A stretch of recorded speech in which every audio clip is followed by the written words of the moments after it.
फक्त याला म्हणलं होतं आजच्या दिवस आहे, तरी याला काम दिलेलं सांभाळता आलं नाही.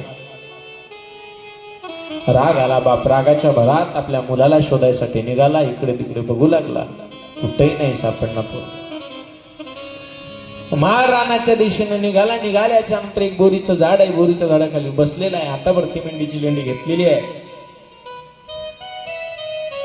आणि त्या मेंढीच्या लेंडीच्या समोर डोळे बंद करून बसलेला आहे.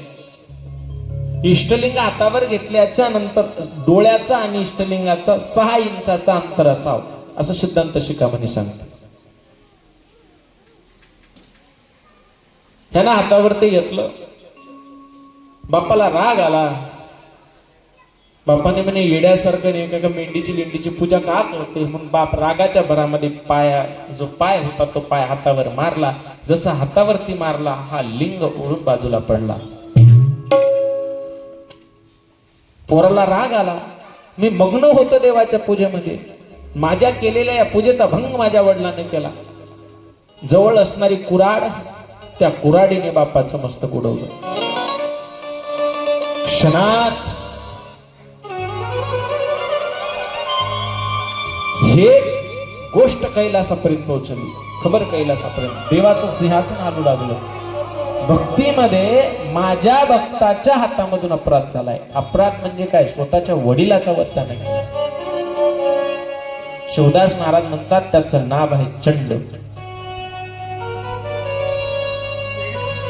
भक्तीमध्ये मग्न होऊन काय केलं म्हणे? चंडादी सद्भक्त वधोनी पित. शिवदास महाराज म्हणतात शिवकथेचा एक मुद्दा त्यानं फक्त ध्यानात ठेवला, एकच मुद्दा.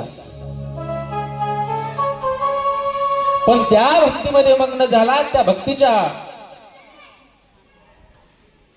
भक्तीमध्ये मग्न असताना, भक्तीच्या रसामध्ये असताना असं झालं, वडिलाचा वध झाला. जसा वडिलाचा वध झाला भगवान सदाशिवाचं सिंहासन हालू लागलं. क्षणामध्ये देव नंदीला घेऊन आला, त्याच्या वडिलाला जिवंत केलं आणि त्या चंडावरती कृपा केली. त्याला सांगितलं, अरे चंडा काय पाहिजे तुला सांग, मी दे. देवा मला काही नको. तुझ्यापाशी येण्यासाठी, तुझ्या जवळ राहण्यासाठी, तुझी सेवा करण्यासाठी हे शरीर मिळाले आणि आता तू आलास म्हणजे मला काय पाहिजे? मला काहीच नाही पाहिजे, मला फक्त तुझ्यासोबत यायचं. त्यावेळेस देवानं त्या चंडाला घेऊन कैलासाला गेला.